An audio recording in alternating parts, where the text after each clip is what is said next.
Daily. Taste the Daily.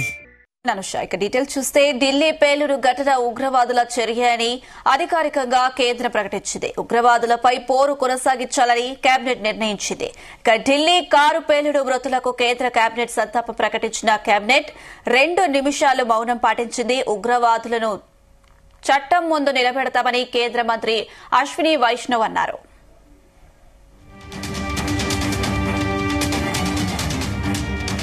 Delhi పేలుడు కేసులో కొత్త విషయాలు గుర్తించారు. బాబ్రీ మసీదు వార్షికోత్సవం రోజున ఉగ్రదాడికి ప్లాన్ చేసినట్లు తెలుస్తుంది. డిసెంబర్ 6న దేశవ్యాప్తంగా పేలుళ్లకు డాక్టర్ ఉమర్ ప్రణాళిక చేసినట్లుగా గుర్తించారు. ఉగ్రవాదుల అరెస్టుతో ఎర్రకోట దగ్గర ఆకస్మిక దాడులు చేశారు. తబ్లీగీ జమాత్ మసీదులో ప్రార్థనల అనంతరం దాడి చేశారు. ఉమర్ మసీదులోకి వెళ్లిన దృశ్యాలు సీసీ కెమెరాలో రికార్డయ్యాయి.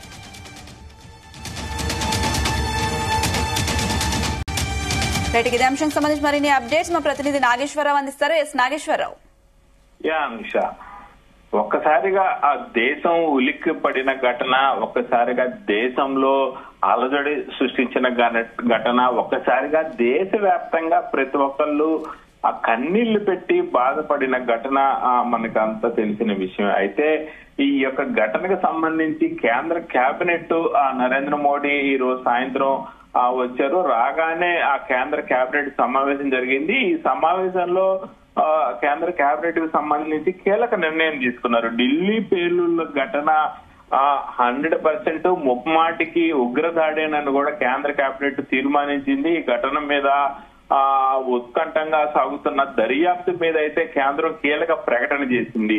ఖచ్చితంగా ఇది ముమ్మాటికి ఉగ్రదాడి అని నిర్ణయించింది. ఢిల్లీ పేలుళ్ల ఘటనను మోదీ సర్కారు తీవ్రంగా తీసుకుంటుందని హెచ్చరించారు. దీనికి సంబంధించి తగిన మూల్యం చెల్లించుకుంటారంటూ కూడా ఆ కేంద్ర కేబినెట్ వెల్లడించిన పరిస్థితి అయితే నెలకొనుంది. దీనికి సంబంధించి ఢిల్లీ పేలుళ్ల వెనకాల 6 డాక్టర్లను గుర్తించినట్టు, అలాగే ఈ ఘటనలో తెలుగు రాష్ట్రాలకు సంబంధించిన లింకులు కూడా బయటపడిన ఘటన చోటు చేసుకుంది. మొత్తానికి దేశవ్యాప్తంగా కూడా పలు రాష్ట్రాలలో కీలక ఆధారాలు సేకరించే పనిలో అయితే కేంద్ర కేబినెట్ చెప్పిన వివరాల ప్రకారం పలు రాష్ట్రాలలో కీలక ఆధారాలు కూడా సేకరించినట్టు తెలిపారు. ముఖ్యంగా ఈ యొక్క కేంద్ర కేబినెట్ తెలిపిన వివరాల ప్రకారం అయితే ఇది ముమ్మాటికి ఉగ్రదాడేనని, ఉగ్రదాడి జరిగిన నేపథ్యంలో ఉగ్రవాదంపై పోరైతే మరోసారి కొనసాగుతుందని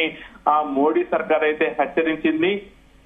ఏదైతే రెడ్ ఫోర్ట్ సమీపంలో కారు పేలుడు ఘటనను కేంద్రం ఉగ్రదాడిగా ప్రకటించింది. జేఈఎం లింకు, అలాగే 8 మంది అరెస్టు, 2900 కేజీల ఐఈడి స్వాధీనం చేసుకున్నట్లు, ఈ యొక్క కొనసాగింపు గాలింపు చర్యలు మొత్తం కూడా ఎన్ఐఏ ఆధ్వర్యంలో దర్యాప్తు చేస్తున్నట్లు కూడా కేంద్రం ప్రకటించిన పరిస్థితి ఉంది. నరేంద్ర మోడీ అధ్యక్షతన జరిగిన కేంద్ర కేబినెట్ సమావేశంలో రెడ్ ఫోర్ట్ సమీపంలో జరిగిన కారు పేలుళ్ల ఘటనను కేంద్ర ప్రభుత్వం అయితే అధికారికంగా ఉగ్రదాడిగా ప్రకటించిన పరిస్థితి అయితే ఉంది. అలాగే cabinet committee on security CCS సాధారణ కేబినెట్ సమావేశాలలో ఈ మేరకు తీర్మానం కూడా కేంద్ర కేబినెట్ ఆమోదించిన పరిస్థితి ఉంది. దేశ వ్యతిరేక శక్తుల చేతిలో రెడ్ ఫోర్ట్ సమీపంలో జరిగిన కారు పేలుడు ఒక దారుణమైన ఉగ్రవాద దాడి అని కేంద్ర కేబినెట్ ఈ ఘటనను తీవ్రంగా ఖండించిన పరిస్థితి. మృతులకు ఒక 2 నిమిషాల పాటు మౌనం పాటించి కేంద్ర కేబినెట్ నివాళులు అర్పించిన పరిస్థితి ఉంది. అలాగే ఉగ్రవాదులపై కఠిన చర్యలు తీసుకుంటామని కేబినెట్ స్పష్టం చేసింది. ఈ దాడిని ఆన్ లవ్ఫుల్ యాక్టివిటీస్ గా ప్రివెన్షన్ చట్టం కింద దర్యాప్తు అయితే చేస్తామని కేంద్ర మినిస్టర్ అశ్విన్ వైష్ణవ్ మీడియాకి అయితే తెలిపారు. అలాగే దేశవ్యాప్తంగా భద్రతా చర్యలు పెంచాలని కేంద్రం ఇప్పటికే రాష్ట్రాలకు సూచించిన పరిస్థితి అయితే నెలకొని ఉంది.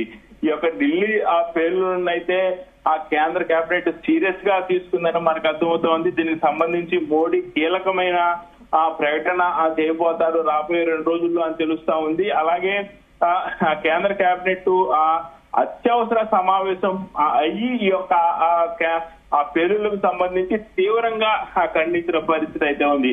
అమాయక ప్రజలు ప్రాణాలు కోల్పోవడం పట్ల అయితే మంత్రివర్గం విచారం వ్యక్తం చేయడంతో పాటు చాలా ఆగ్రహం కూడా వ్యక్తం చేసిన పరిస్థితి అయితే ఉంది. కేబినెట్ సమావేశంలో మృతులకు సంతాపం ప్రకటిస్తూనే మంత్రి ఈ యొక్క సంఘటనపై ఒక తీవ్ర తీర్మానాన్ని అయితే ఆమోదించింది.